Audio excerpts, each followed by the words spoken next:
बोलिए भारत माता की, भारत माता की, भारत माता की। आज के इस चुनावी सभा में मंच पर विराजमान हमारे यहां से लोकप्रिय प्रत्याशी बहन दीप्ति किरण माहेश्वरी जी, अभी अभी आपके सामने बहन दीप्ति जी ने यहां इस क्षेत्र के बारे में चर्चा की है, लेकिन मैं जब यहां आया हूं तो सबसे पहले तो एकलिंग जी महाराज को नमन करते हुए अपनी बात को प्रारंभ करता हूं। साथ ही साथ ये महाराणा प्रताप की जन्मभूमि, रणभूमि, कर्मभूमि, ऐसी वीर भूमि को भी नमन करके अपनी बात को प्रारंभ करता हूं। मित्रों, चुनाव की दृष्टि से बहन दीप्ति जी ने आपके सामने बहुत सी बातें बताई हैं। चुनाव को नजदीक से देखना मेरी पुरानी आदत है। मैं आपकी तालियों की गड़गड़ाहट से समझ जाता हूं कि आप में कितना उत्साह है और कितना जोश है, और आपकी तालियों से मैं ये निष्कर्ष पर पहुंचता हूं कि आपने ये जो राजसमंद की विधानसभा जो अभेद है उसको आपने सुरक्षित रखते हुए फिर से दीप्ति बहन को जयपुर विधानसभा में भेजने का निर्णय ले लिया है। इस बात के लिए भी आपको मैं बधाई देता हूं। पर मित्रों, ये बात सिर्फ दीप्ति जी को जयपुर विधानसभा में भेजने का ही नहीं है। दीप्ति जी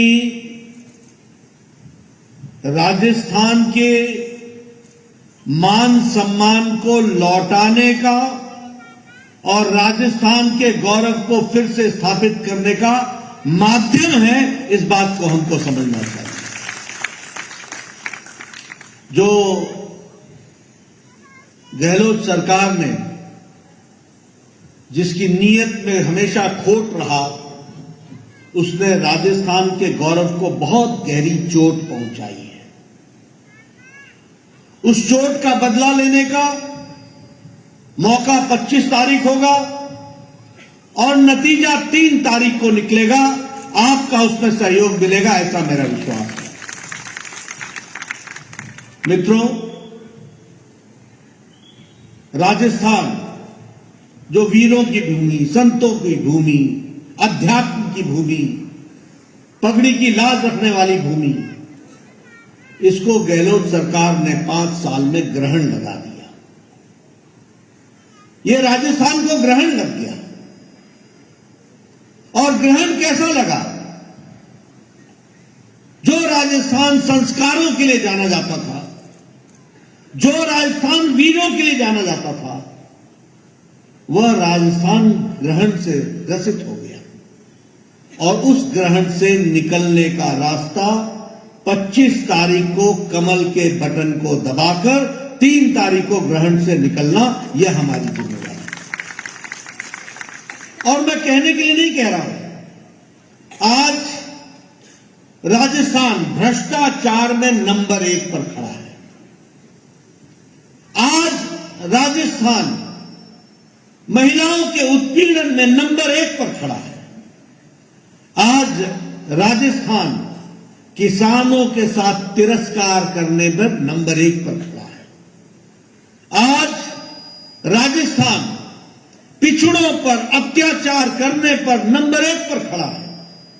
और आज राजस्थान तुष्टीकरण की राजनीति में भाई को भाई से लड़ाने में, उसमें भी नंबर 1 पर खड़ा है। तो राजस्थान गहलोत सरकार की खड़ी है। और फिर मैं कहने के लिए नहीं कह रहा हूं, मित्रों, जहां जहां कांग्रेस होगी वहां वहां भ्रष्टाचार होगा। जहां कांग्रेस होगी वहां भ्रष्टाचार होगा। जहां कांग्रेस होगी वहां अत्याचार होगा। जहां कांग्रेस होगी वहां व्यभिचार होगा।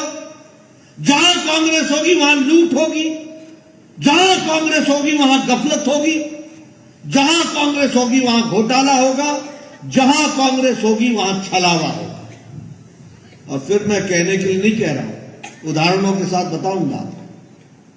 लेकिन आज मैं ये कहना चाहता हूं कि जहां जहां भारतीय जनता पार्टी होगी वहां वहां विकास होगा, जहां भारतीय जनता पार्टी होगी वहां तरक्की होगी, जहां भारतीय जनता पार्टी होगी वहां महिलाओं का सशक्तिकरण होगा, जहां भारतीय जनता पार्टी की सरकार होगी यहां युवाओं को आगे बढ़ने का रास्ता होगा, जहां जहां भारतीय जनता पार्टी की सरकार होगी वहां किसानों का सम्मान होगा, जहां जहां भारतीय जनता पार्टी होगी वहां अनुसूचित जाति के लोगों को मुख्य धारा में शामिल होने का अवसर होगा, जहां जहां भारतीय जनता पार्टी की सरकार होगी वहां आदिवासी भाइयों को कंधे से कंधा मिलाकर देश में आगे बढ़ने का मौका होगा। ये हमको समझना चाहिए। अब आप बताओ, जब मैं भ्रष्टाचार की बात बोलता हूं, बोलो कांग्रेस ने पनडुब्बी घोटाला किया था कि नहीं किया था? मैं पीछे से आवाज सुनना चाहता हूं, किया था कि नहीं किया था? बोलो कांग्रेस ने हेलीकॉप्टर का घोटाला किया था कि नहीं किया था? बोलो कांग्रेस ने 2G का घोटाला किया था कि नहीं किया था? बोलो कांग्रेस ने CWG का घोटाला किया था कि नहीं किया था? बोलो कांग्रेस ने कोयला का घोटाला किया था कि नहीं किया था? बोलो कांग्रेस ने चावल का घोटाला किया था कि नहीं किया था? इन्होंने ना आकाश छोड़ा, न नीर धरती पानी छोड़ा, न पाताल छोड़ा, न धरती छोड़ी, तीनों लोग को लूट करके रखा। यह कांग्रेस का इतिहास है। मैं सही बोल रहा हूं? अब आप बताइए, मैं आपसे पूछता हूं, यह गहलोत सरकार ने वृद्धावस्था पेंशन में घोटाला किया कि नहीं किया? मतलब बुजुर्गों को भी नहीं छोड़ा। और मालूम है कितने का घोटाला किया? 450 करोड़ रुपए का। छोटा मोटा काम नहीं पकड़ते। आप बताइए, अशोक गहलोत के भाई ने सब्सिडी का फर्टिलाइजर एक्सपोर्ट किया कि नहीं किया? जरा जोर से बोलो भाई, किया कि नहीं किया? आप बताओ, अशोक गहलोत के परिवार ने 11,000 करोड़ रुपए का सरकारी कॉन्ट्रैक्ट लिया कि नहीं लिया? अपने घर में रेवड़ी भरी कि नहीं भरी? ऐसी सरकार को रहने देना है क्या? ये भ्रष्टाचार के रिकॉर्ड तोड़ने वाले लोग हैं। आप बताइए, महिला उत्पीड़न में नेशनल क्राइम रिकॉर्ड ब्यूरो में सबसे ज्यादा रेप राजस्थान में हुए कि नहीं हुए? महिलाओं के साथ उत्पीड़न हुआ कि नहीं हुआ? अलवर की घटना भूल तो नहीं गए हो? प्रतापगढ़ की घटना भूल तो नहीं गए हो? चूरू की घटना भूल तो नहीं गए हो? भीलवाड़ा की घटना भूल तो नहीं गए हो? और अभी अभी दौसा में घटना घटी, इसको भूल तो नहीं गए? ऐसी घटना घटी है कि मैं इस मंच से बोल भी नहीं सकता। इतने शर्मसार किया है, इतना शर्मसार किया है। बोलो, ऐसी सरकार को रहने का अधिकार है क्या? अब मैं आपसे पूछता हूं, इन्होंने कहा था कि नहीं कि किसानों का कर्जा माफ करेंगे? कहा था कि नहीं कहा था? आज 19,400 किसान अपनी भूमि को कुर्क करके बैठे हैं कि नहीं बैठे? अब बताओ, इसका न्याय मिलना चाहिए कि नहीं मिलना चाहिए? अगर न्याय मिलना है तो रास्ता एक ही है, राजसमंद की चारों सीटें कमल खिले और कमल का विकास हो। इस बात को हमको ध्यान में रखना। अब मैं धार्मिक उन्माद के ऊपर आना चाहता हूं। आपने सोचा था कभी? मित्रों, याद किया करो, ये चुनाव सिर्फ किसी अपने पराये को वोट देने का नहीं है। ये अपने पराये को वोट देने का विषय नहीं है। विषय ये है कि कभी राजस्थान की धरती पर सुना था सर तन से जुदा होगा, सर तन से जुदा होगा? सुना था? गहलोत सरकार में सुना कि नहीं सुना? कन्हैया लाल की घटना याद है कि नहीं है? ये घटना राजस्थान में घट करके हटी है। मैं आपसे पूछना चाहता हूं, आप बताओ कि ये राम की जो यात्रा निकली, हमारे जयंती पर, रामनवमी के जयंती पर उसको रोकने का काम गहलोत सरकार ने किया कि नहीं किया? आप बताइए, कांवड़ यात्रा को रोकने का काम किया कि नहीं किया? 300 साल पुराना शिव मंदिर बुलडोजर से ढाया कि नहीं ढाया? अब 25 तारीख को तुमने इनकी सरकार को ढा देना, इसकी आपको चिंता करनी है। आप बताइए, 18 से ज्यादा संतों की हत्या हुई कि नहीं हुई? आप बताइए, मंदिरों का अपमान हुआ कि नहीं हुआ? आप बताइए, यात्रा निकलने पर रोक लगाई गई कि नहीं लगाई गई? ये इस तरीके की घटना इन लोगों ने की है। मैं यहां ये भी पूछना चाहता हूं कि क्या 5 साल गहलोत सरकार ने एक काम नहीं किया? क्या एक ही काम किया ना? क्या था? क्या काम था?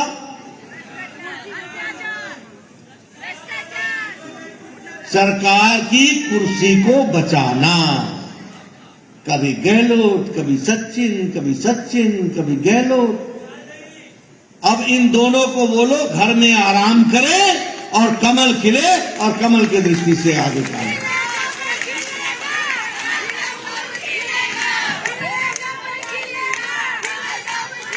अब आप बताओ मेरे को, मेरे नौजवान भाइयों बताओ, इस 5 साल में 19 पेपर लीक हुए कि नहीं हुए? आप बताओ, इनके रिश्तेदार और अफसरों के रिश्तेदार बड़ी बड़ी कुर्सियों पर इनको अपॉइंटमेंट लेटर मिला कि नहीं मिला?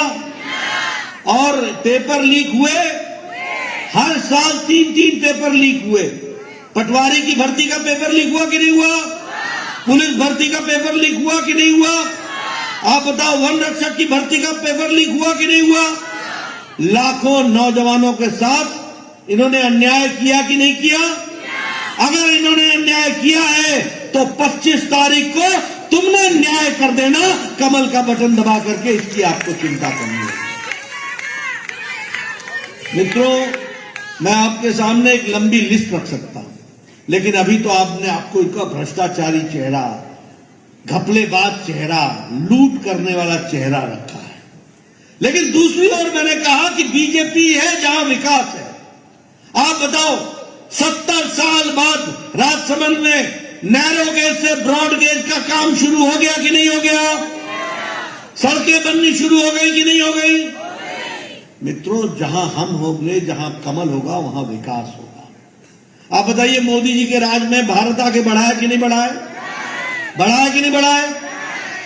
आपको जानकर खुशी होगी कि भारत आज, जब America, Australia, Europe, Japan, Russia सभी आर्थिक दृष्टि से लड़खड़ा रहे हैं, इनकी अर्थव्यवस्था लड़खड़ा रही है, वहां भारत अकेला मोदी जी के नेतृत्व में 11वें नंबर से छलांग लगाकर ब्रिटेन को पछाड़कर 5वें नंबर की अर्थव्यवस्था बन गया है। 5वें नंबर पर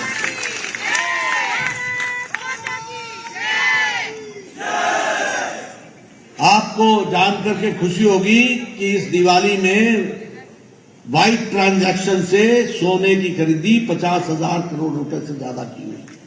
यह है भारत, यह है आर्थिक विकास, जिसको हमको समझना होगा। आपने अभी दीप्ति बहन को जिताना, 4 सीटें लाना, राजस्थान में सरकार बनाना और 24 में मोदी जी को फिर से लाना। सन 2027 में मोदी जी के नेतृत्व में भारत 3रे नंबर की अर्थव्यवस्था बन जाएगा। ये हम आपको बताते हैं।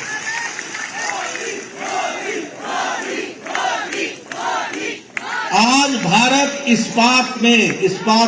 इस्पात प्रोडक्शन में 4थे नंबर से 2रे नंबर पर आ गया है। इस दिवाली में 55 लाख से ज्यादा गाड़ियां खरीदी गई हैं। भारत 3रे नंबर का ऑटोमोबाइल मार्केट बन गया है। ये भारत है।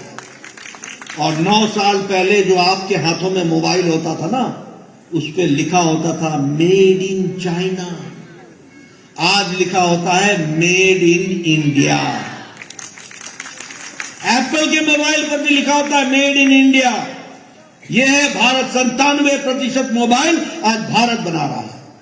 दवाइयों में सिर्फ हमारी तो छोड़ दो, भारत देश को तो दवाई हम सबसे सस्ती देते ही देते हैं। स्वास्थ्य मंत्री के रूप में मैं बता रहा हूं आपको, लेकिन 138% दवाई आज हम दुनिया को दे रहे हैं और सबसे सस्ती और सबसे अच्छी दवाई दे रहे हैं। पेट्रोकेमिकल्स में हम आगे बढ़ गए, इसलिए विकास की दृष्टि से नई योजनाओं के तहत हम अपने आप को आगे बढ़ाते चले गए। लेकिन मैं ये भी आपसे बताना चाहता हूं कि जहां गांव, गरीब, वंचित, पीड़ित, शोषित, दलित, युवा, किसान, महिला, इन सब के लिए तो हमने काम किया ही किया, वही प्रधानमंत्री गरीब कल्याण अन्न योजना, याद रखना बच्चों, मित्रों, और याद ये रखिएगा कि प्रधानमंत्री गरीब कल्याण अन्न योजना ने 80 करोड़ की जनता को 5 किलो गेहूं और 5 किलो चावल, 1 किलो दाल दिया है, और इसके कारण आज 13.5 करोड़ परिवार गरीबी की रेखा से ऊपर आ गए हैं। यह भी भारत का बदलता तस्वीर है, और अति गरीबी अब 1% से भी कम हो गई है। प्रधानमंत्री आवास योजना में 4 करोड़ मकान मोदी जी ने बनाना तय किया। राजस्थान को 20 लाख मकान देना तय हुआ। गहलोत सरकार ने 9 लाख मकान बनने से रोक दिया। अब 25 तारीख को तुमने गहलोत को रोकना, 20 लाख मकान बना करके देंगे, यह भी हम आपको बताना चाहते हैं। उज्ज्वला योजना, ये गैस का सिलेंडर, हमारी बहन जी दीप्ति जी बोल रही थी, अब 450 रुपए का सिलेंडर की सब्सिडी मिलेगी, ये भी आपको याद रखना चाहिए। उसी तरीके से विकास के दृष्टि से नए नए आयाम जोड़ने का काम हमारी सरकार ने किया है। मैं यहां आपके साथ एक बात और बताना चाहता हूं। प्रधानमंत्री किसान सम्मान निधि जो आज 6,000 रुपए मिलता है, आपने दीप्ति जी को चुनाव जिता देना, और आपको मैं बताना चाहता हूं कि अब किसानों को साल का 12,000 रुपए मिलेगा, यह भी हमको याद है।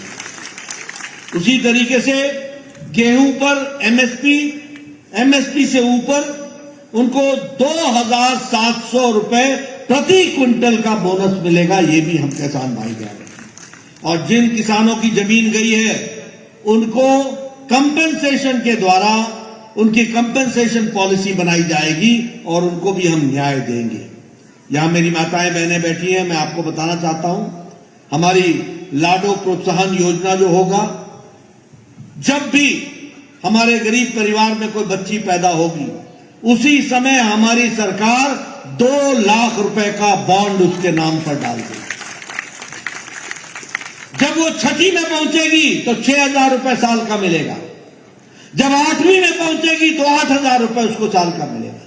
जब वो 10वीं में पहुंचेगी तो उसको 12,000 मिलेगा, और जब वो कॉलेज की एजुकेशन के लिए जाएगी तो 50,000 रुपए उसको मिलेगा, और 21 साल होने पर उसको 1 लाख रुपए उसके नाम पर खाते पर चढ़ा दिया जाएगा। इस तरीके से विकास किया जाएगा। और इसी के साथ साथ जो मैंने आपसे कहा कि जब बच्ची 12वीं कक्षा से ऊपर जाएगी तो मेरिटोरियस बच्चियों को एक फ्री स्कूटी दी जाएगी, इसकी भी व्यवस्था की गई। और जैसा मैंने कहा, एलपीजी सिलेंडर बहनों को 450 रुपए का उस पर सब्सिडी मिलेगी, वो भी मैं आपको बताना चाहता हूं। जो हमारे गरीब बच्चे उनको साल का 1,200 रुपए सिर्फ पढ़ाई की पुस्तक और पुस्तक के साथ साथ यूनिफॉर्म खरीदने के लिए साल का 1,200 रुपए, किसी भी जाति का होगा उसको 1,200 रुपए मिलेगा। इस तरीके की हम व्यवस्था करेंगे।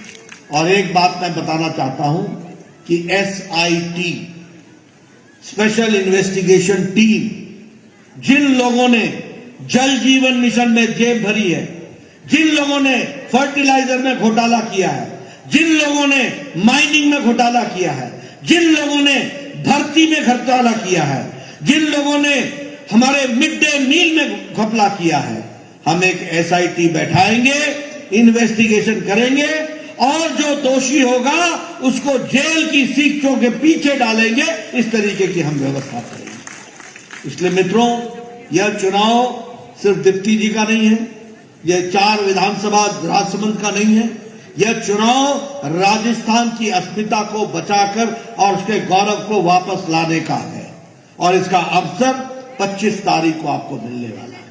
बताइए, आप दीप्ति जी को चुनाव जिताएंगे? बताओ, पीछे से मैं सुनना चाहता हूं, जिताएंगे? मैं एक बात और बोलना चाहता हूं, भावनाओं के साथ भर करके और भावनाओं के कारण किरण जी मेरे साथ महामंत्री थी। हम दोनों ने संगठन में लंबे समय काम किया। मुझे नहीं मालूम था कि इतने जल्दी वो हमको छोड़ करके चली जाए। वो बार बार हम आसाम के प्रभारी एक साथ रहे, हम पंजाब के प्रभारी एक साथ रहे, हमने गांव गांव घूमा। वो बार बार बोलती थी कि राजसमंद आइए, राजसमंद आइए। मैं नहीं आ सका, पर मुझे मालूम नहीं था कि आज मुझे आना होगा। तो मैं उनकी पूज्य बेटी के लिए, उनके पूज्य माता के जो इच्छा थी वो तो हम पूरी नहीं कर पाए, लेकिन आज मैं यहाँ आया हूँ और दीप्ति जी के लिए आपसे चुनाव में हम अपने संबंधों के आधार पर आपसे कमल के निशान पर बटन दबाने का निवेदन करने आए। मुझे पूरा विश्वास है कि आप समय की नजाकत को समझते हुए और समय की परिस्थितियों को समझते हुए आज आवश्यकता है कि गौरवमय राजस्थान, विकास विकसित राजस्थान, हर के लिए आगे बढ़ने का रास्ता राजस्थान, इसको पूरा करने का अवसर 25 तारीख को आपको मिलेगा। आप इसको पूरा कीजिए, यही मैं कहना चाहूंगा।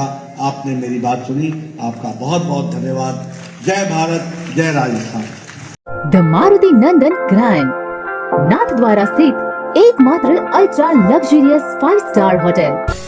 राजसमंद जिले की एकमात्र 5 star hotel the Maruti Nandan grand में भोजन की स्वादिष्ट थाली अब सिर्फ 290 रुपए में। श्रीनाथ जी की नगरी नाथद्वारा में इस सुनहरे अवसर का आनंद अवश्य उठाएं।